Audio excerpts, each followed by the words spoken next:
हमारी राइड तैयार है चलने के लिए। अब हम जा रहे हैं ताजमहल देखने के लिए। और ताजमहल जाने के लिए आपको यहाँ से एक गोल्फ कार्ट करना पड़ेगा जो पॉल्यूशन फ्री होता है और ये पार्किंग के पास है। नमस्कार, अभिनंदन, अभिवादन सुधीर दिवाकर का। मेरे चैनल को लाइक, शेयर, सब्सक्राइब कर दें, बेल आइकन का बटन दबा दें, इससे आपको सारे वीडियोस का नोटिफिकेशन मिलता है। बहुत अच्छी सुविधाएं हैं यहाँ पर, खाने पीने की सुविधाएं हैं, वॉशरूम वगैरह की सुविधा भी है। और यह पार्किंग एरिया से हम लोग बाहर आ चुके हैं। पार्किंग एरिया से बाहर आ चुके हैं, ताजमहल की तरफ बढ़ रही है।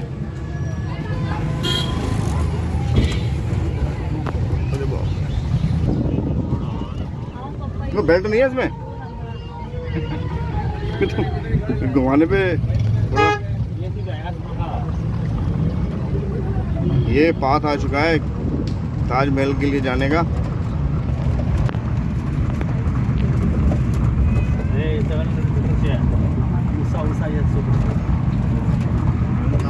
जबरदस्त खूबसूरती है, बहुत अच्छा मेंटेन किया हुआ है।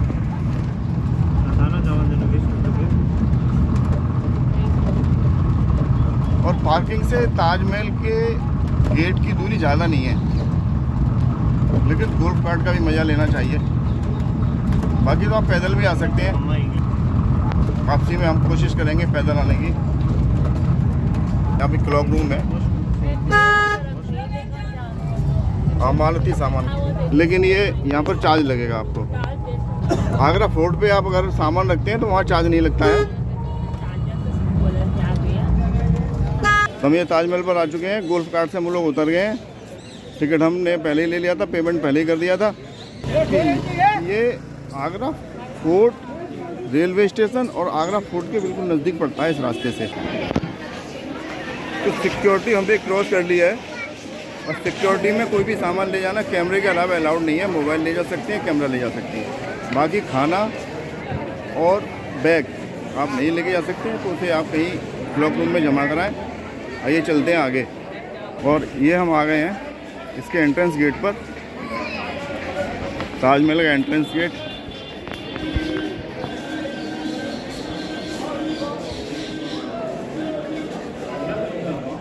ये ताजमहल की बेस्ट गेट एंट्री है। इस गेट से हम नहीं आ पाए, यहाँ से ये। और ये देखिए, टोकन खो जाने पर 100 रुपये का जुर्माना है। देखिए यहाँ बंदरों से दूर हैं। बंदर काफ़ी हैं और उनसे थोड़ा सा आप सुरक्षित दूरी बना के रखें। देखिए ये आपको जो दिखाई दे रहे हैं, ये जो ताजमहल बनाने वाली जो लेबर थी वो रहती थी यहाँ पर। दिन भर काम करके रात को विश्राम करते थे यहाँ। और ये पूरा अंदर तक, बाहर के एरिया में पूरा फोरकोर्ट एरिया है। ये पूरे एरिया में बने हुए हैं ये, क्योंकि यहाँ बहुत बड़ी संख्या में लेबर लगी हुई थी। यहाँ से मैं आपका इसका थोड़ा सा पोजीशन समझा देता हूँ। सामने है ईस्ट गेट, दिखाता हूँ आपको जूम करके। ये ईस्ट गेट आपको दिख रहा है। और ये वेस्ट गेट से मैंने एंट्री की है। ये वेस्ट गेट हो गया। और ये लेबर का रहने के लिए रूम हो गए। और ये है ताजमहल का मेन गेट, रॉयल गेट जिसे बोलते हैं। इसके बारे में मैं बताऊंगा आपको। और ये पूरा एरिया, ये है मज़दूरों का गेट, जहाँ से इसको बनाने के लिए मज़दूर एंट्री करते थे। और ये एंट्रियाँ इसलिए रखी गई कि यहाँ से इंस्पेक्शन के लिए राजशाही लोग आते थे, शाहजहाँ वगैरह यहाँ से आते थे, देखते थे कि यहाँ पर जो काम की प्रगति क्या है। तो शाहजहाँ ने विशिष्ट अपने प्यार के लिए इसको बनवाया था। अब देखिए इस पर, ये जो ताजमहल के ऊपर गुम्बद देखिए, जो सफ़ेद वाले मीनारे हैं ना, 11 होंगे। पीछे 11 हैं, ये भी 11 हैं, यानी ये 22। इसका मतलब ये है कि ये ताजमहल 22 सालों में बनके तैयार हुआ था। 22 ईयर्स। और ये 1653 में बन के तैयार हुआ था और 17 जून 1631 को जब मुमताज़ महल की डेथ हुई बुरहानपुर में, उसी साल ये उन्होंने बनवाना शुरू किया था। तो मैं ताजमहल के बारे में गेट में बताता हूँ। गेट पे देखिए काफ़ी महत्वपूर्ण चीज़ें हैं, तो यहाँ पर मैं आपको दिखाता हूँ। ये है ताजमहल का मुख्य रॉयल गेट। इसमें आप देख रहे होंगे कुछ नक्काशी। ये नक्काशी एक्चुअली ये पत्थर लगे हुए हैं ज्वेल्स टाइप के, इसमें कोई कलर नहीं है, कोई कुछ नहीं है। और ये कुरान की कुछ आयतें हैं। उस समय क्रेन नहीं थी, ज़मीन को ऊंचा करते जाते थे। एक प्लेटफॉर्म 10 फीट ऊंचा, दूसरा, तीसरा, चौथा, और उस पर हाथी चढ़ते थे, ढलान के साथ रहते थे, ट्रेंड हाथी होते थे, तो हाथी चढ़ते थे उस पर। वो उन हाथियों पर पत्थर लदे हुए होते थे और फिर वो पत्थर वहीं रख दिए जाते थे। तो इस तरह से इसने इस भव्यता वाली ऊंचाई को प्राप्त किया है। ये मैं एंट्री यहाँ से करूँगा और यहाँ पर ये जो गेट में अभी आपको ताजमहल नहीं दिख रहा है, लेकिन अभी थोड़ी देर बाद जब मैं गेट पर पहुँचूँगा तो ये ताजमहल गेट पर पूरा दिखाई देगा और ये दूर होता चला जाएगा। देखिए ये ताजमहल जो है धीरे धीरे पूरा दिखता हुआ आ रहा है। और देखिए ये ताजमहल पूरा, जब हम गेट पर पहुँचेंगे ना तो पूरा ताजमहल जो है दिखने लग जाएगा। थोड़ा सा देखिए, अभी भी पूरा ताजमहल नहीं आया है, अभी इसकी मीनारें बाकी हैं। ये देखिए पूरा।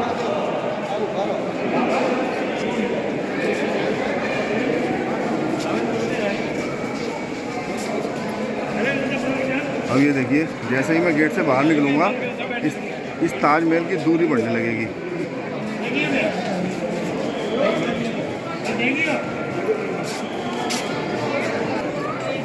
भीड़ काफ़ी है। ये है ताजमहल की पहली झलक, शानदार, अप्रतिम।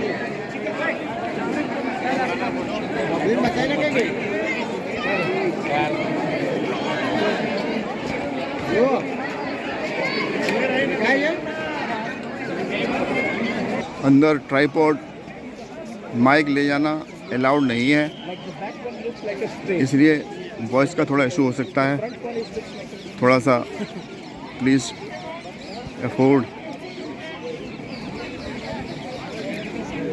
और यहाँ पर ये जो आपका बीच में एक संगमरमर का स्तंभ बना हुआ है, यहाँ पर पहले ज़बरदस्त फोटोग्राफी हुआ करती थी, आज अपने मोबाइल के द्वारा होती है। ये सेल्फी पॉइंट ट्रेडिशनल कैमरों से फ़ोटोग्राफी, स्नैपिंग, पिक्स वगैरह खींचे जाते थे और वो पॉइंट ये है। और ये ताजमहल और ताजमहल के रॉयल गेट के बिल्कुल सेंटर में आता है। ये बिल्डिंग म्यूजियम है।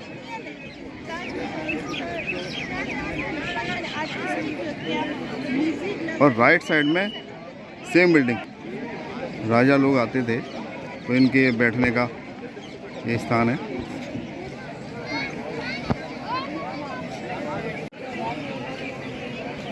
जैसा कि मैंने आपको पहले बताया था, 17 जून 1631 को मुमताज़ महल की डेथ हुई थी बुरहानपुर में। वो अपने 14वें बच्चे को जन्म देने जा रही थी और उनको यहाँ से ट्रैवलिंग करना पड़ा बुरहानपुर तक। वहाँ बुरहानपुर में उनकी तबीयत बहुत ख़राब हो गई और उनको बचाया नहीं जा सका। 1631 में ही इसका निर्माण शुरू कर दिया गया था और बुरहानपुर से सबसे पहले मुमताज़ महल को बुरहानपुर में दफनाया गया। उसके बाद उनको यहाँ लाया गया। यहाँ पर भी कुछ समय तक उनको एक दूसरी जगह दफनाया गया और तबीयत तैयार नहीं हो पाया था कंप्लीट। उसके बाद यहाँ पर उनको फाइनली तीसरी बार दफनाया गया। और मैं आपको बता दूं ये कब्र यहाँ पर मुमताज़ महल और शाहजहाँ की भी है। शाहजहाँ ने भी इच्छा व्यक्त की थी कि मुमताज़ महल के बगल में ही मेरी कब्र बनाई जाए। कब्र, मकबरा और दरगाह में क्या अंतर होता है मैं आपको बता देता हूँ। कब्र एक किसी व्यक्ति की होती है, मकबरा वो होता है कि किसी की कब्र पर जब हम कोई बिल्डिंग बना देते हैं तो मकबरा कहलाती है।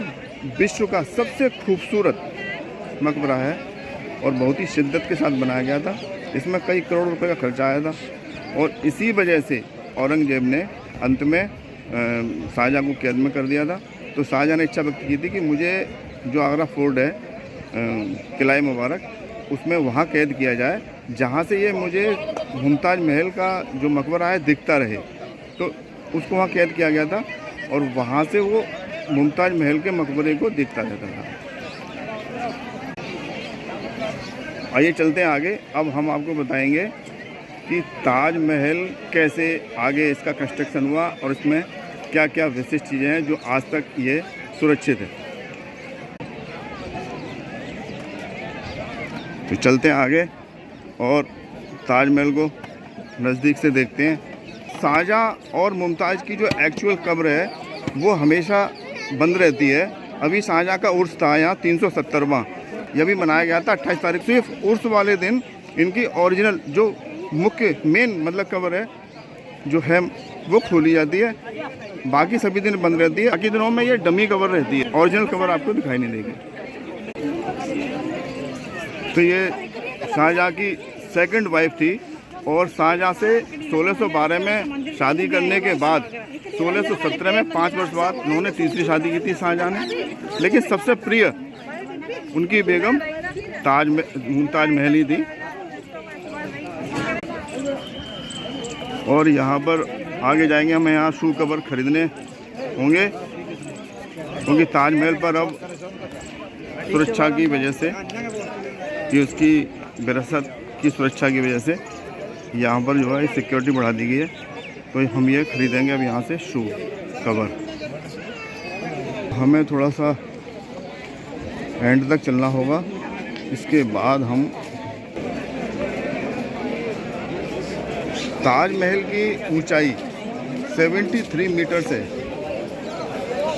जो कुतुब मीनार से भी ऊंचा माना जाता है। और इसमें 3 कलर बदलते हैं। एक तो सुबह जब सूरज उदय होता है उस समय पिंक कलर में होता है और इस समय इसका कलर येलोइश हो जाता है। और जब शाम होती है उस समय इसका कलर पूरा वाइट हो जाता है। ये संगमरमर पत्थर से बना हुआ है जो मकराना से लाया गया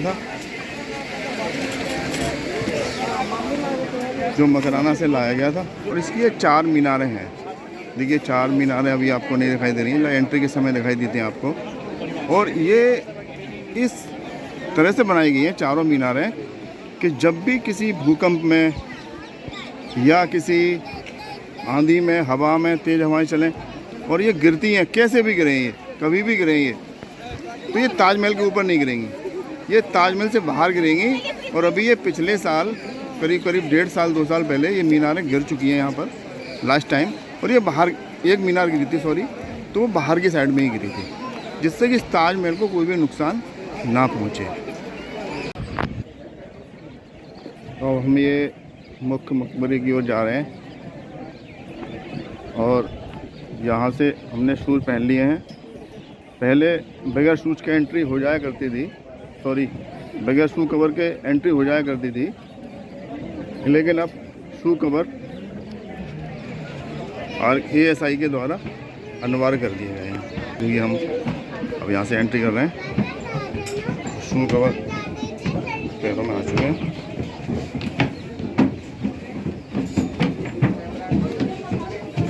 सीढ़ियों की ऊंचाई काफ़ी ज़्यादा है, ये 9 इंच नॉर्मल जो सीढ़ियाँ होती हैं उससे ऊंची हैं। तो थोड़ा सा बुजुर्ग लोग यहाँ पे संभल के चढ़ना चाहिए।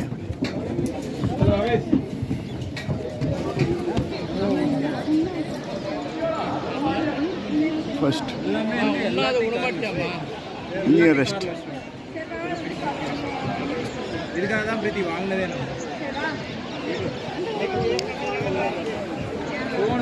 मुख्य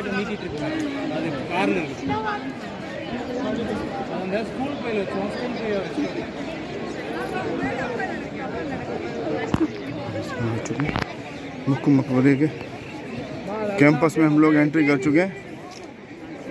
अब ये यहाँ से हमें यहाँ से घूम के जाना होगा। मुख्य मकबरे का प्रवेश घूम के जाना होगा, लेकिन उस मकबरे में मैं आपको बता दूं, ओरिजिनल मूल जो कब्र है उसका एक डमी कब्र ऊपर से बनाया गया है। आप उसको देखने जा सकते हैं। और तो पहले हम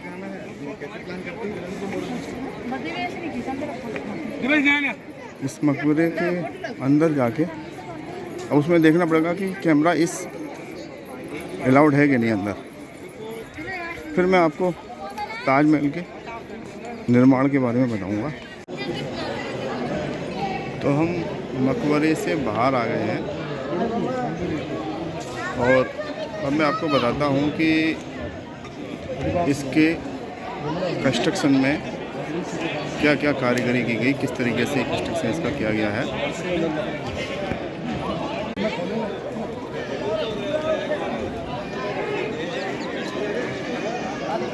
एक्चुअली जब मुमताज़ महल की मृत्यु बुरहानपुर में हो गई तो वहाँ पर उनके मकबरे के लिए विचार किया गया, लेकिन वहाँ पर जो नदी बहती है वो सूख जाती है। बुरहानपुर के नज़दीक, बुरहानपुर मध्य प्रदेश में पड़ता है, महाराष्ट्र की सीमा पे के नज़दीक है और आगरा से लगभग 796 किलोमीटर दूर है। तो वहाँ पर बनना संभव नहीं हो पाया। इसके बाद आर्किटेक्ट उस समय के जो हुआ करते थे उन्होंने ये बताया कि भाई अगर आप, उनका उद्देश्य लंबे समय तक जो है आजीवन इनके मकबरे को सुरक्षित रखना था, तो उस टेक्निक के द्वारा एक नदी पास होनी चाहिए थी जिसमें हर समय पानी बहता हो। इसलिए इस नदी का चुनाव किया गया। और इस ताजमहल में की जो नींव रखी गई वो नींव पायल टाइप की नींव है, जिसमें सबसे पहले कुएं खोदे गए और कुएं वहाँ तक खोदे गए जहाँ तक पक्की ज़मीन नहीं आ गई।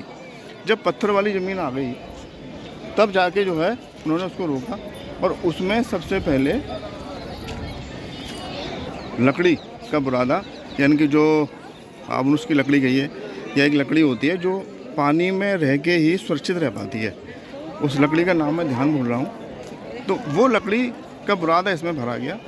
अब वो बुरादे से तो टिक नहीं सकती नींव, उसके अंदर फिर जो है लकड़ी डाली गई वाली, जिससे कि बुरादे के द्वारा पानी सीधे उसमें लगता रहे और इस नदी का पानी उसके अंदर आए पहले। उसके बाद उसके ऊपर एक प्लेटफॉर्म बनाया गया। फिर उस समय ये सीमेंट वगैरह नहीं था, तो उस समय ये दूसरा जो है प्लेटफॉर्म डाला गया, क्या नाम है, लाइम और आपका उस समय जो मसाले हुआ करते थे, दाल वगैरह भी इस्तेमाल करते थे, तो उसका प्लेटफॉर्म बनाया गया। वो प्लेटफॉर्म भी काफ़ी ऊंचा है। और उसके बाद फिर इसके ऊपर एक्चुअल जो ताज है, ताजमहल है, ये मकबरा है, उसकी नींव रखी गई है और उसके ऊपर फिर ये जो है पत्थर लगाया गया। और ये पत्थर की खूबसूरती है कि ये पीला नहीं पड़ता है, सफ़ेद साफ़ रहता है हमेशा। तो इस तरीके से इसकी नींव बनाई गई है और ये जो है सालों साल से चल रहा है। और आर्कियोलॉजिकल सर्वे ऑफ इंडिया, जैसे मैंने पहले बताया, ये जो है इसको देखभाल करता है। एक जानकारी मैं आपको और दे दूं कि ये जो ताजमहल देखिए आप, बिल्कुल नदी के किनारे तो है ही, लेकिन ये बिल्कुल सेंटर में है। सेंटर में कैसे है कि नदी के उस तरफ सामने जो आपको देखिए बिल्डिंग दिखाई दे रही है, आपको मैं दिखाता हूँ। ये बिल्डिंग जो आपको दिखाई दे रही है, ये एक्चुअली बाग है, ये मेहताब बाग है। और इसकी गहराई, यहाँ पर भी टिकट लगता है देखने का, लेकिन ये कचपुरा गांव पड़ता है, उस तरफ से आना होता है। इसकी भी गहराई और ताजमहल के रॉयल गेट की, जो ताजमहल का जो रॉयल गेट है,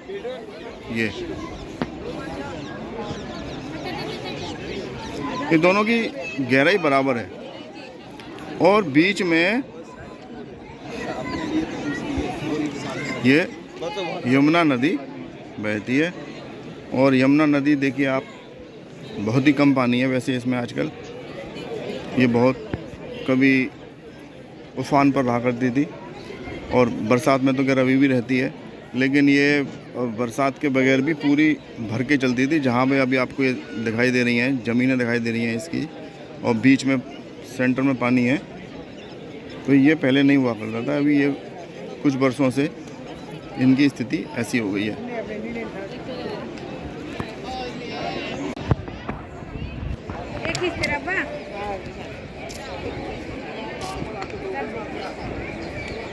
इसका जो गुंबद है, जो यहाँ से अभी दिख नहीं रहा है, वो दूर से ही दिखता है।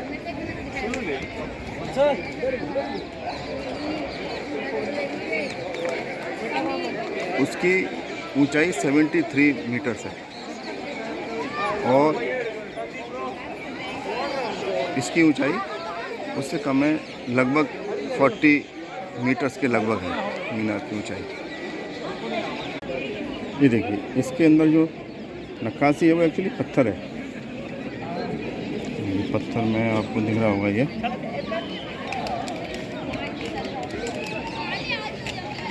पूरा की पूरा ये पत्थर है। देखिए ये जो काला काला ये हो रहा है, ये पूरा की पूरा पत्थर है, अलग से लगा हुआ है। ये कोई कलर या वो नहीं है। और इनको ऐसा बोला जाता है कि ये बहुत ही कीमती पत्थर जैसे जैसे अंदर बढ़ते जाते हैं वैसे ही लगाए गए हैं इसके अंदर। अब क्योंकि स्मारक भी पुराना होता जा रहा है, लगभग 372 साल 1953 में बन के कंप्लीट हुआ था।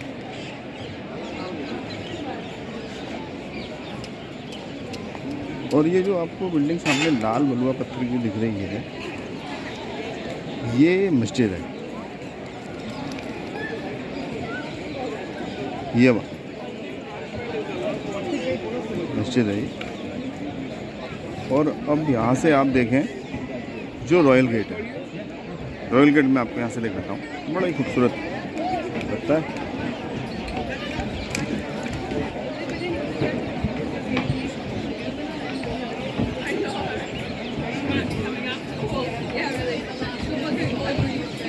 और इसके अंदर 11 बने हुए हैं छोटे छोटे बुर्ज, और 11 मैंने आपको शुरू में दिखाए थे। इस तरीके से ये 22 हो जाते हैं,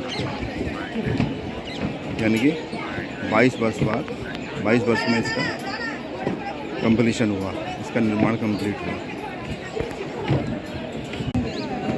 अब ताजमहल के मकबरे, जो मुख्य मकबरा है, उसके कैंपस से बाहर चलते हैं और बाकी ताजमहल के दूसरे एरिया को भी घूमते हैं। सीढ़ियों से उतर रहा हूँ, मेरा ध्यान जो है सीढ़ियों की तरफ है।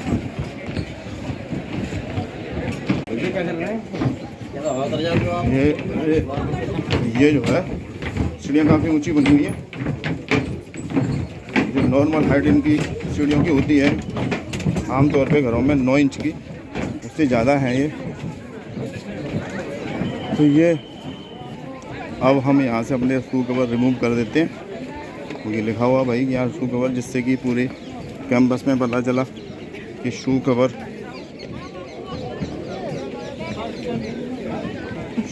ही शू कवर बिखरे हुए हैं।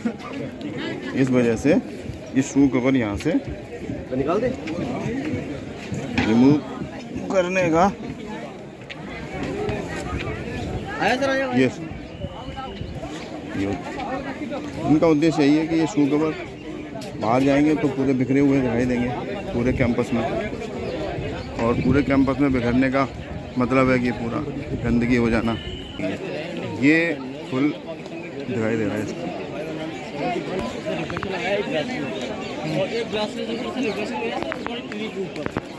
जब चांदनी रात होती है तब इसकी रात को बहुत ही विशेष चमक होती है चांद, और इसके अंदर लगे हुए ज्वेल्स ज़बरदस्त तरीके से चमकते हैं। रोशनी के साथ यहाँ ये खेलते हैं और इसमें भिन्न भिन्न जगहों पर लगे हुए ज्वेल्स भिन्न भिन्न एंगल से चमकते हैं। वैसे इस ताजमहल में जो इसकी मीनारें बनी हुई हैं, ताजमहल के अंदर का जितना भी एरिया है, इस एरिया में सारे दरवाजे बने हुए हैं और इन दरवाज़ों में आप खोल के ऊपर इसमें जाने की व्यवस्था भी है। तो ये मेहमान खाना, पहले मैंने आपको बताया था कि इसके जो अपोजिट साइड में वेस्ट साइड में है वो मस्जिद है और ये मेहमान लोगों के बैठने के लिए ये जगह बनाई गई है कि जब शाही परिवार के लोग आएँ इस मकबरे पे तो यहाँ पर इनको बैठने के लिए उचित स्थान प्रोवाइड करवाए जा सके।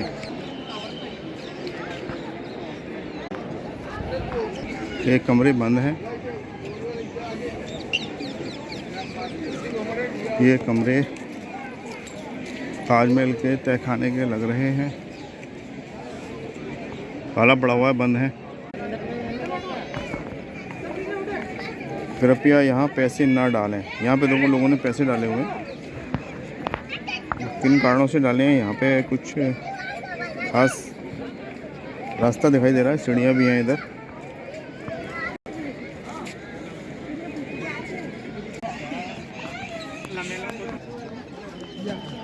जबरदस्त ताजमहल की छटा, बहुत ही शानदार लोकेशन। एक दरवाज़ा ये है, एक दरवाज़ा वो है। ये अंदर मेंटेनेंस के लिए, अंदर जाने के लिए, साफ सफाई करने के लिए दरवाजे हो सकते हैं।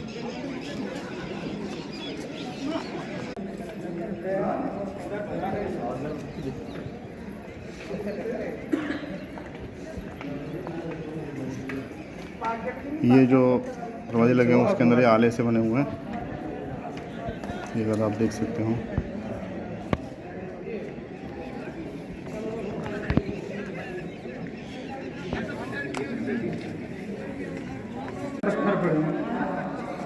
कुछ ना है इसमें, खाली का बना है।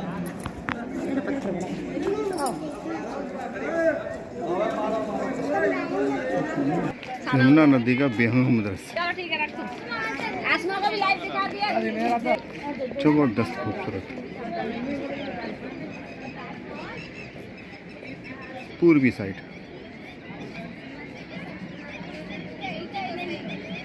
मेहताब बाग के अगल बगल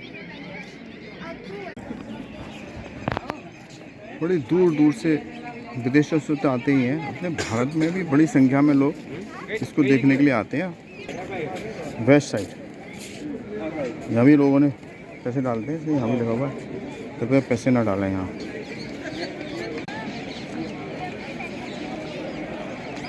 शानदार ताजमहल की अप्रतिम खूबसूरती, जबरदस्त। आज शायद ये बिल्डिंग बनाई जा सकती है या नहीं कह नहीं सकते, इतने मन और शिद्दत से बनाई हुई है बिल्डिंग, पेंटिंग जैसे किसी ने बना दी हो, पेंटिंग पर रंग उकेरे हों। इतना शानदार इसका चित्रण, उत्कीर्णन, ये डिपिक्शन है इसके अंदर, ज़बरदस्त डेडिकेशन के साथ। यहाँ हर फ्राइडे को ये खुलता है और लोग यहाँ फ्राइडे को नमाज़ पढ़ने के लिए आते हैं। यहाँ पर सिर्फ शुक्रवार को 12 से 2 बजे के नमाज की अनुमति है, ओनली फॉर फ्राइडे। सभी प्रकार के शू कवर्स निःशुल्क हैं।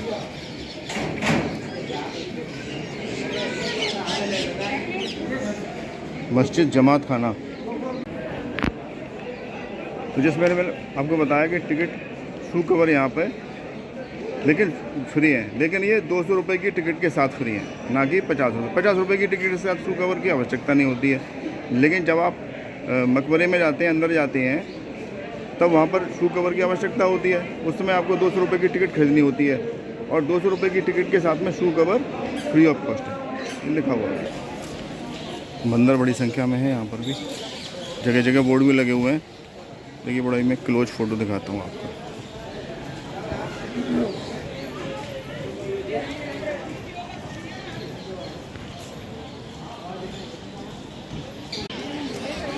तो मैं यहाँ से वापस लौट रहा हूँ और ताजमहल से एग्जिट करूँगा। बहुत ही शानदार नज़ारा है। प्लांटेशन भी, पेड़ भी देखिए, बड़े बड़े पेड़ भी लगभग मिलते जुलते से हैं।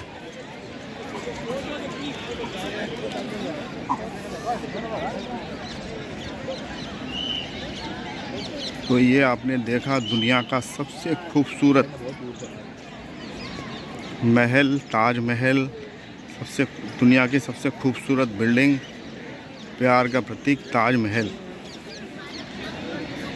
और अब हम यहाँ से बाहर की ओर जा रहे हैं। देखिए शाम के 5:15 का लगभग समय हो रहा है। सुबह सूर्य उगने से पहले ये खुल जाता है और सूर्यास्त के बाद ये बंद होता है। इसका रीज़न यही है कि आप सूर्यास्त के समय जब इसे देखेंगे तो पिंक कलर नज़र आता है। सूरज जब दोपहर में सूरज पड़ रहा हो तब देखेंगे आप, तब ये येलोइश नज़र आता है।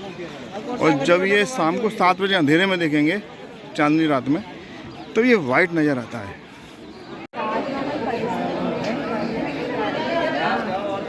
ताजमहल में घूमने के लिए आप इस मैप की मदद ले सकते हैं। बहुत ही शानदार तरीके से बनाया गया है। इसमें एक एक जगह दिखाई हुई है। तो मैं आ गया हूँ अब ताजमहल के बिल्कुल बाहर। अगेन तो ये ताजमहल के पीछे मार्केट है। यहाँ से आप जो है कुछ खाने पीने का सामान कुछ भी ले सकते हैं। तो मैं एक ख़रीदूँगा यहाँ से पानी की बोतल, और मैं देखता हूँ पानी की बोतल यहाँ मिलती है कि नहीं। पानी की बोतलें तो रखी हुई हैं, लेकिन कुछ अलग ही टाइप की पानी की बोतलें रखी हुई हैं। एक पानी की बोतल चाहिए। मैंने ये दोस्तों ये पानी की बोतल ले ली है।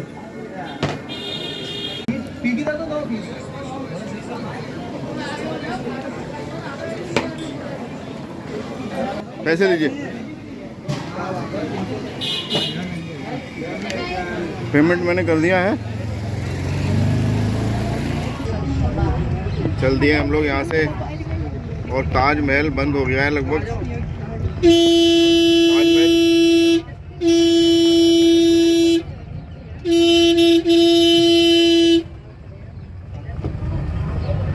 ताजमहल लगभग बंद हो चुका है। टिकटें बटना बंद हो गई हैं, लोग भी बाहर आ चुके हैं, और हम भी अब यहाँ से जा रहे हैं बाहर। और मैं अब आपको यहाँ से फ्रंट दिखाता हूँ।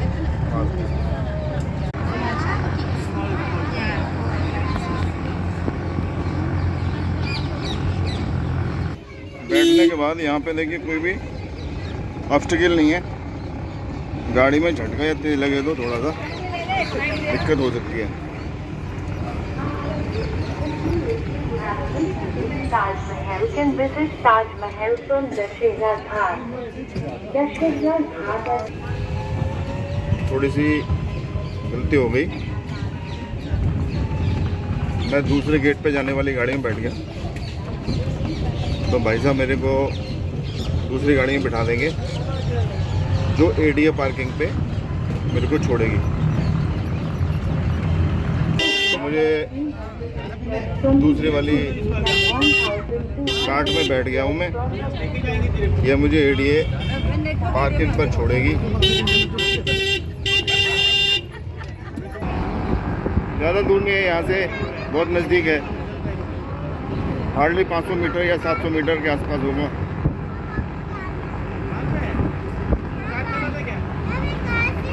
बहुत ही शानदार डेवलपमेंट है यहाँ पर, और यहाँ पर सबसे बड़ी संख्या में टूरिस्ट आते हैं। लास्ट ईयर लगभग 65 लाख टूरिस्ट आए थे ताजमहल को देखने के लिए। पूरे विश्व से सबसे ज़्यादा देखने के लिए ताजमहल को आते हैं। उसके बाद फिर कहीं भी चले जाते हैं। फिर फोर्ट नज़दीक है, यहाँ से फोर्ट चले जाते हैं देखने के लिए। फिर फतेहपुर सीकरी भी चले जाते हैं। फिर अकबर का मकबरा है, वहाँ चले जाते हैं कुछ लोग देखने के लिए।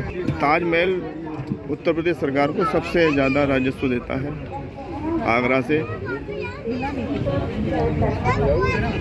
ये हमारा डेस्टिनेशन आ चुका है और हम यहाँ पर आप वापस आ चुके हैं वहाँ से ताजमहल को देख के। और ये एडीआई पार्किंग यहाँ पर कार्ड एंड हो जाती है। यहाँ से हमें नेक्स्ट दूसरा कोई वाहन यहाँ से देखना होगा। तो चलते हैं आगे।